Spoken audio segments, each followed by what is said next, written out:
কমলা, আমি বেরোচ্ছি। হ্যাঁ হ্যাঁ, সাবধানে যেও। আর শুনছো? হ্যাঁ বলো। সব ঠিকঠাক নিয়েছো তো? আর ব্যাগ কিন্তু একদম হাতছাড়া করবে না। শহরে যাচ্ছো, আজকালকার মানুষকে একদম বিশ্বাস করা যায় না। আরে আমি কি এই প্রথমবার কলকাতা যাচ্ছি নাকি? এমন বলছো যেন আমি ব্যাগ ফেলে দিয়ে চলে আসবো। ওসব অলক্ষণের কথা কেন বলছো? এই ব্যাগে শুধু টাকা নেই, আমাদের সারা জীবনের ঘাম, কষ্ট আর সঞ্চয় আছে। আজকাল ভালো মানুষের থেকে লোভী মানুষের সংখ্যা বেশি, তাই সাবধানে যেও। আরে হ্যাঁ রে বাবা। বাবা দাঁড়াও, কি হলো রে মা? এটা তুমি ব্যাগের ভিতরে রেখে দাও। এটা কি রে মা? এটা তুমি শুধু রেখে দাও, আরে এটা কি লিখেছিস বল মা। তুমি ফিরে এসো তারপরে বলবো। মেয়ের আবদার করছে, রেখে দাও। আচ্ছা আচ্ছা আচ্ছা, ঠিক আছে ঠিক আছে। তাহলে আসছি রে মা। হ্যাঁ কমলা, সাবধানে থাকবে। সাবধানে যেও। হ্যাঁ। দুর্গা দুর্গা।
আচ্ছা মা, বাবা তো সেই সকাল হয়ে গেছে, এখনো আসছে না কেন বলো তো?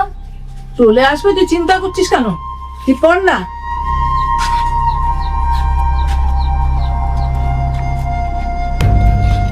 মা, বাবা চলে এসেছে।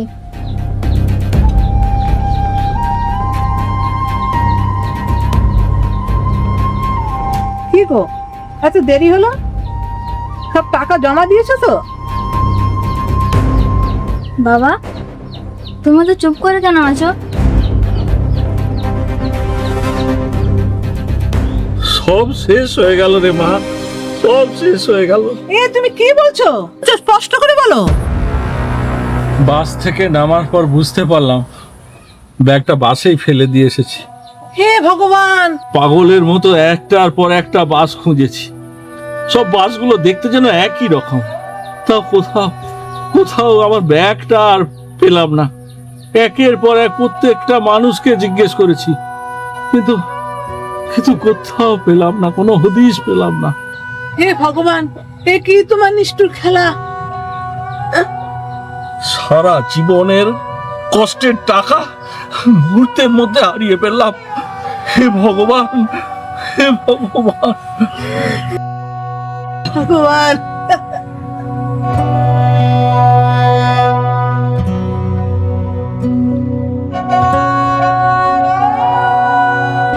আজ আমি তোমাদের কাছে অপরাধী হয়ে গেলাম।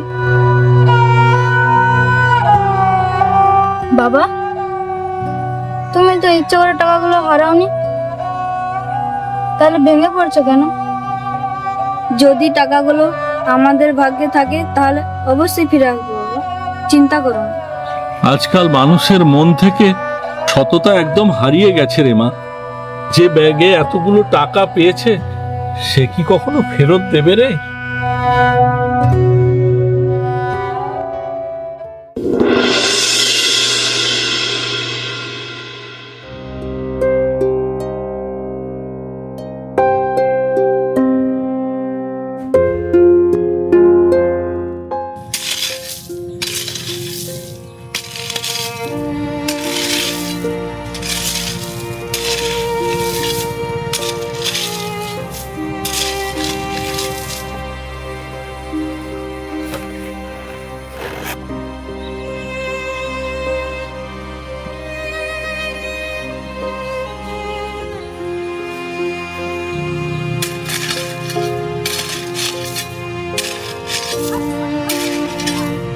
এটা কি অমূল্যবাবুর বাড়ি? আগে হ্যাঁ, কেন বলুন তো? আমি অমূল্য। এই ব্যাগটা কি আপনার? হ্যাঁ। কমলা, আরে রাধা, আরে তোরা কোথায় আছিস? তাড়াতাড়ি আয়। হে ঠাকুর, এটাই তো আমাদের ব্যাগ। হ্যাঁ, এটা আমাদেরই ব্যাগ। ব্যাগটা যে এভাবে ফিরে পাবো আশাই করিনি। আজকালের যুগে এরকম সৎ মানুষ আছে ভাবাই যায় না। আচ্ছা দাদা, আপনি ঠিকানাটা কোথা থেকে পেলেন বলুন তো? এই চিঠিটার জন্য। প্রথমে আমি ব্যাগটা খুললাম, খুলে টাকাটা দেখতে পেলাম। টাকাটা দেখে আমার মনের মধ্যে একটা লোভ জাগলো। আমি ভাবলাম, ভগবান বোধহয় আমাকে এই টাকাটা পাঠিয়েছে, কারণ আমার টাকার খুব প্রয়োজন ছিল। তারপর দেখলাম এই চিঠিটা। এই চিঠিটা দেখে আমার মন থেকে লোভটা চলে গেল। ওই টাকায় আমি আর হাত দিতে পারলাম না। এই নিন এই চিঠিটা।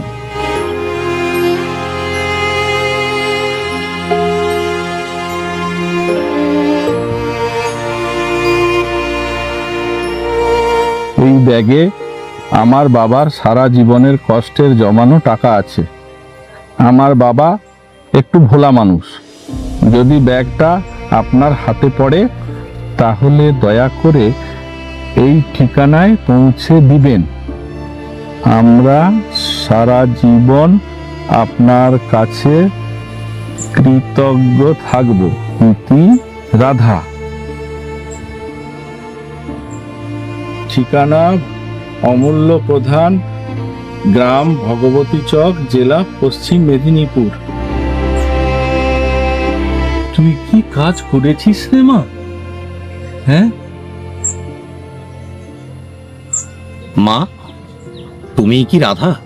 হ্যাঁ, আমি রাধা। তুমি আমাকে একটা পাপের হাত থেকে বাঁচালে মা। আজ এই চিঠিটা যদি না থাকতো তাহলে আমি আমার নিজের চোখের দিকে তাকিয়ে বেঁচে থাকতে পারতাম না। ধন্যবাদ তো আমাদের আপনাকে দেওয়া উচিত। এই টাকাটা দিয়ে আপনি আমাদের পরিবারটাকে বাঁচিয়ে দিয়েছেন। যতদিন আপনাদের মতো মানুষ এই পৃথিবীতে আছে ততদিন এই পৃথিবীতে মানবিকতা বেঁচে থাকবে। একটা ছোট্ট চিঠি কখনো কখনো একটা মানুষের বিবেককে জাগিয়ে তুলতে পারে। তা আপনার মেয়ে আমাকে বুঝিয়ে দিয়েছে।